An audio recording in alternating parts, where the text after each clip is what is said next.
예, 어제 어르신을 위한 나라 정치공약을 발표했습니다. 핵심적으로 네 가지를 말씀을 드렸습니다만은 기초생활보장에 있어서 보양의무자 기준을 폐지하고 또 병원비, 약값에서 노인정액제 이걸 완화를 해드리고요.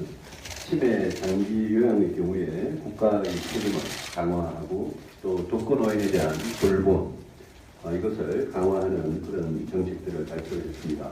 우리 당이 지향하는 따뜻한 보수에 맞는 그런 공약이라고 생각하고 당에서도 적극 지원을 해주시기를 부탁을 드립니다. 북한의 핵미사일 문제에 대해서 이거를 해결하기 위한 근본적인 방법으로서 저는 일관되게 북한에 대한 제재와 압박을 더 강화한 다음에 2단계로 힘의 우위를 바탕으로 대화와 협상에 나서야 된다. 이런 기본 원칙을 계속 강조를 해왔습니다. 어제 중국이 북한 석탄 수입을 전면 중단하는 조치를 발표를 했습니다. 이게 정확한 동기는 아직 밝혀지지 않고 있습니다만은 북한에 대한 제재와 압박을 강화하는데 가장 중요한 역할, 그게 바로 중국의 역할입니다. 그래서 저는 한미 공조하에 중국을 강하게 설득하고 압박해서 북한에 대한 중국의 제재와 압박이 실효성을 가질 수 있도록 하는 것이 북한의 핵미사일 문제를 해결하는 척경이다, 이렇게 늘 말씀드려 왔습니다. 그동안 오바마 정부에서는 8년 동안 이러한 핵 문제나 이런 문제에 중국의 협조를 구하기 위해서 중국이 북한에 대해서 유엔 결의안에도 불구하고 느슨한 그런 제재 압박을 가하는 것도 국제사회가 방관을 해왔습니다. 그런데 어제 이제 중국의 북한 석탄 수입 전면 중단 조치는 그런 점에서 의미 있는 변화라고 생각을 합니다. 앞으로 철저한 한미 공조하에 중국으로 하여금 북한을 매우 강하게 제재하고 압박을 가해서 북한으로 하여금 핵미사일을 계속 가지고 갈 것이냐, 아니면 북한의 체제 전체가 망할 것이냐, 그 선택의 기로에 서도록 꼭 만들어야 된다고 생각을 합니다.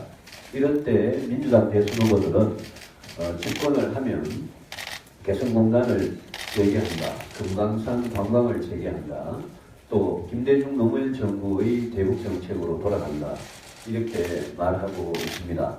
지금 우리 국가안보가 처한 현실과 너무나 동떨어진 아니한 생각이라고 생각하고 국민들의 냉철한 판단을 요청드립니다. 저는 오래전부터 일관되게 우리 정치권이 헌법재판소의 결정에 승복해야 한다라고 주장을 해왔습니다만, 엊그제 2월 18일 문재인 전 대표가 페이스북에 올린 글을 보고 경악을 금치 못했습니다.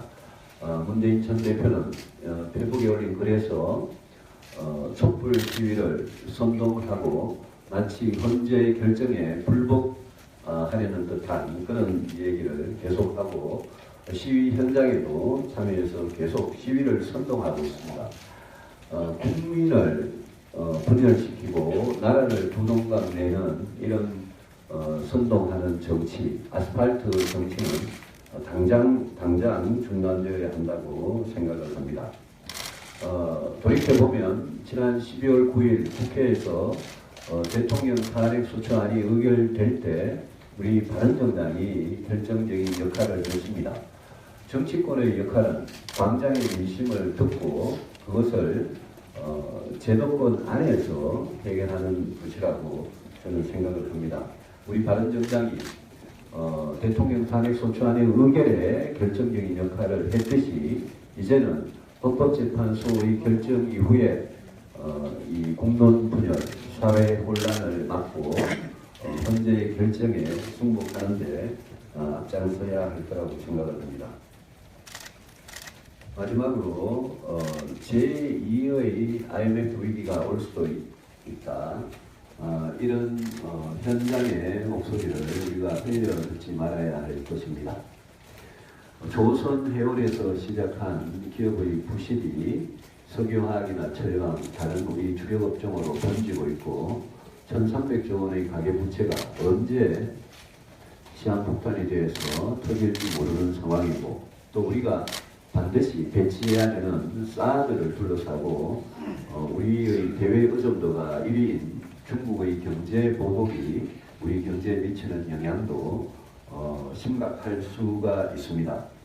이런 외관들이 도처의 이 산재이기 때문에 앞으로 경기가 급냉할 그런 상황에 대비해서 재정, 금융 정책을 보완하는 그런 한국판 어떤 양적 완화나 이런 부분에 대해서도 충분한 대비책이 있어야 될 거라고 생각하고 제가 기획재정위원회에서도 유일호 경제부총리에게 이런 부분에 대해서 지금 박근혜 정부의 임기 말 또 대선이 언제 치러질지 모르는 이런 상황에서 우리 경제부처들은 경기 급 강화에 대한 충분한 대비책을 사전에 마련해 둬야 된다라고 강조를 했습니다만 우리 바른정당에서도 경제가 갑자기 예상하지 못한 그런 상황으로 악화되는 경우에 대비해서 우리도 대비책을 갖고 있어야 되겠다 이런 말씀 드립니다.